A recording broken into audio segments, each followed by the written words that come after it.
Okay, so these are some of our clients, there we go, for the last couple of years. We work with typically large commercial organisations and local authorities and NHS trusts.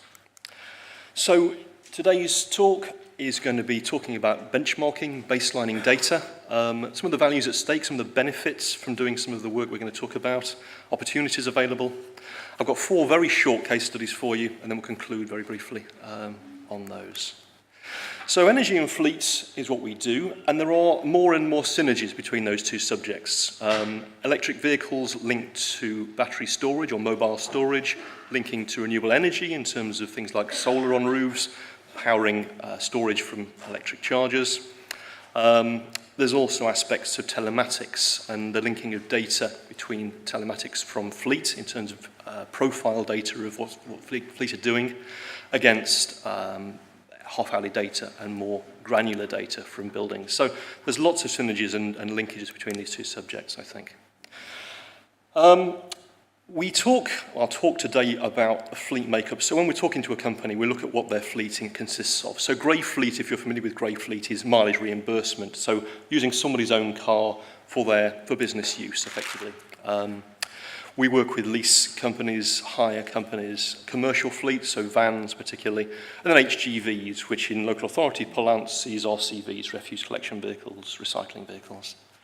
We look at annual fuel costs and what they are amounting to, and try and get an understanding of what the value at stake is for organisations. And the most important thing that I would think would be fundamental, but most organisations don't have, is fuel pumped data, what goes into the tank, and the miles driven. And without that, we've got fairly little data. So that's the most important part to get hold of to start with. We then look at monitoring, we look at data, and if there's telematics in the fleet, then we assess that, we analyse that through spreadsheet format, and get an understanding of where the good drivers are, where the bad drivers are, and try and get a mode, if you like. So we know where good drivers are, and we bring the people who aren't at that level up to that level. There are always anomalies in fleet data, and it's trying to drill out why they're there, where they came from, if they're historic, can we address them, can we pull them out and bring a sort of more standardised process. And detail is key, as I say, the most important bit, fuel pumped and miles driven, but getting down to the driven per day, the miles per day per vehicle is so important. In terms of opportunities, with grey fleet particularly, in terms of people's own cars for usage, if we can break away from that, because there's no control there, if we can break away from that and get external organisations to manage fleet, to booking pool fleets and have oversight, we take away some of the risk. And we'll talk about some of that later if I can. But rationalising as well, trying to make it fair, because there are so many organisations that have so many different payment systems, essential user allowance, casual allowances, lump sums, issues that have been given over years and years for people who had a car 20 years ago that it was taken off them. There's lots of things in there that need to be addressed so that everybody gets a fair system and it works and it's better. Efficiencies and emissions are fundamental. That's what we hear about today. You know, everything you do in terms of addressing your fleet and bringing costs down, bring down emissions and make the fleet more efficient and the drivers more efficient. There are lots of things you can do in terms of incentivisation. We've worked with councils in terms of getting deals with local bus companies, local train companies to bring down costs, so getting 35 to 50% discounts on train tickets, bus tickets, to help make the flow go in. Looking at cycling as well and trying to get deals with cycle companies, for instance OFO, to allow people to find better ways, different ways, more healthy ways of travelling. And looking at technology and telematics, and you'll hear more about some of the telematic technologies from Vernon later on this afternoon. And taking control, managing the fleet yourself and understanding where the risks are and addressing those head on. Now, as chair of Low Carbon Club, I get the privilege of working with organisations, some of the ones you'll see outside today, to put in technologies to organisations like yourselves. And these are free to yourselves. They're pilots, and they will be installed for free, technology free, and you'll get to try them out in a real environment. I, as an independent, will be able to oversee them for you and to test them, to prove that they work, to do pre and post monitoring on them. And at the end of the day, you'll know if you've saved 20% that it really is a 20% saving. And then if you're interested, you can come and talk at these events afterwards about how successful or unsuccessful that project may have been. We're currently working with Vernon, you'll talk about that a little bit later, but there's other technologies in terms of liquid petroleum gas, CNG, electric vehicles, hybrid technologies. We're working more and more with organisations to try and offer you these sort of packages, and again, no cost. So some of the drivers for change then in terms of fleet. Mileage, if we can bring mileage down, you'll bring costs down. It's quite fundamental. Journeys and the time that it takes for journeys. If you can try and get people to be more aware of how they're travelling, you can control the way they travel. Obviously, if you've got a fleet of, we work with the council with 220 cars, grey fleet cars, we trim that down to 8 pool cars and about 9 daily hire cars every month. So obviously that's a lot less cars on the road, therefore less congestion, which reduces improves air quality, and addresses legislation that is going to become more and more to the fore. You know, we've heard all of this afternoon. Government have bitten the bullet on this, have recognised that Dieselgate has shown that companies like Volkswagen, and not only Volkswagen, all of the companies that produce diesel cars have been producing something between 3 and 12 times the emissions that were legally allowed. This cannot be allowed to go on. So there will be more and more legislation. The more you can address this early on, the more benefit you'll get early on. The risks to having a grey fleet. You know, the cars I looked at in a fleet in the south of England were 7.5, 8 years old. So old cars, old technology, quite polluting anyway. Typically checks on insurances, MOTs, happen once a year. So if they happen on March the 1st and the next day somebody changes their insurance and doesn't renew as a business insurance person, they're illegal for a year. And nobody's checking that until an accident happened, God forbid, and somebody goes to court, usually a chief executive. You know, it'll never happen to me, of course, until it does. So addressing these things and controlling them, making sure that the fleet is checked, like on a pool fleet, every 2 weeks for fluids, for tyre levels, for pressures, and cleaned and valeted on a regular basis, so you're getting a much better quality vehicle. And as I say, essential user allowances I've found in local authorities, particularly in NHS trusts, are given as a sort of perk. If you can't afford to give more money to the person you want to employ, you offer them an essential allowance, which becomes a salary to them. And taking it off them is quite a challenge. So they need to understand that it's not a salary, it never was. It was always an expense payment. If you give them something as an alternative, then it can go away. And if you're changing a fleet, you know, look for a sub 100 gram per kilometre fleet if you can, electric fleet if possible. If there's infrastructure in place to charge it.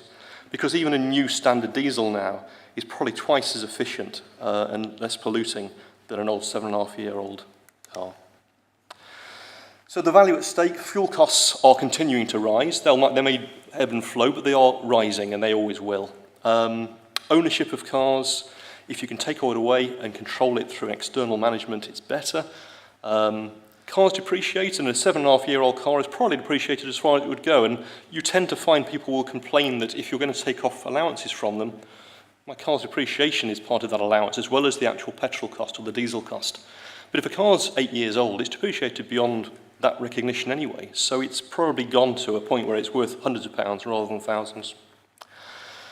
In terms of reputation, public sector in the room here, businesses expect to see you leading from the front and doing the right thing.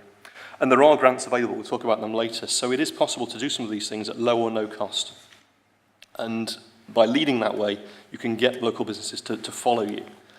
I talked about Dieselgate. It's an issue that's not going to go away. There are scrappage opportunities for people with cars. If the two-car families, you can give them an opportunity where you can give them a car that takes away all their business issues for them. You can provide them a bus alternative, perhaps, at a lower cost. Then perhaps they can take a car off the road and then get it scrapped at a right price, and you're actually reducing congestion across the board.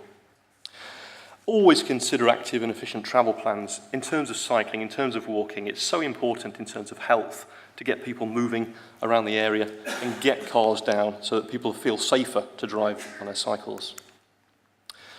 So the hierarchy is so important in getting this right. We've done some work with Energy Savings Trust recently on trying to get this hierarchy just right so that people have a policy that says, first of all, we don't make the trip in the first place. We have a conversation by phone if we have to, or a conference call. Then we look at walking or cycling. Then we look at public transport. And then beyond that, if it is pool cars, daily hire cars, as efficient as possible, electrics if possible, if possibly charged again, so charged from solar on the roof if that's possible, looking at ways of making this as efficient as it possibly can. So moving on to case studies then, this is the first one. This is I won't name the name, but this is a restaurant chain in London you'll have heard of. They have about 55, 60 sites, mostly across London and the home counties. Very high environmental credentials. They ran 2 diesel vans, maintenance guys moving around the sites, and 16 petrol scooters for moving their people and kit around their locations. They were paying congestion charges in London on their vans, fuel costs were pretty high, and parking charges were extortionate. So we looked at their fleet, we analysed their data, we looked at getting in charge points for them for free from OLEV. We looked at options for indoor charging in terms of putting in batteries that can be extruded from the bike, charged up, put back in, so they hadn't got to worry about locations for charging the bike with a parking space. And we arranged home chargers for the guys using these bikes, again for free. And the outcomes are a reduction in mileage.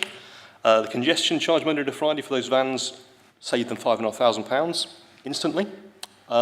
Range anxiety went away because they had charging locations in the right places, and their distance of travel was quite short. They got grants for the vans of £8,000, a 20% discount on electric bikes, and there's electric bikes out here now which are very good quality. No parking fees. And fuel savings, which weren't great, 14 pence against 2 pence, so £2,500 a year, because they weren't doing that many miles, but it's a significant saving, 14 pence on a typical van, diesel van, to 2 pence rough charge per mile is significant. And of course, they're able to brand that, and therefore marketing and reputational benefits abound. Case study 2 was a large forester and haulage company with 390 cabs, trailers, tractors, and twice as many trailers effectively. Very good quality fleet. All of these fleets are leased. They're all less than 2-year-old cabs. They're all Euro 6. They were travelling 26.5 million miles a year. 16 million litres of fuel, these are astronomical figures, and £17.5 million of costs just on diesel fuel for those vehicles. Solutions for them, benchmarking, gathering the data, understanding their telematic data, drilling into it and finding out where their good drivers were, where their bad drivers were, and bringing the levels up, incentivising the people who weren't driving well, encouraging people who could drive well to train those people how to drive better, because they're the same vehicles. There's no reason why they can't drive as well as the very best. Putting in aerodynamics in terms of airflows over the cab to the trailer, Freddies, which are the pillows you find on the back of trailers. Some of these are simple things and very cheap things to do. Driver training I've talked about. Solutions on tyres in terms of quality and efficiency of tyres, restrictors on the cabs so that they only travel to a certain speed, which makes a huge saving in costs and fuel emissions. And novel technologies, and there's more and more out there that we're doing work with to try and get these fleet more efficient and save them money. Fuel is critical, and getting that cost right for fuel is absolutely fundamental. Thank you. Benefits-wise, we saved them just over 1 million litres of fuel, just over £1 million, and payback just under 9 months.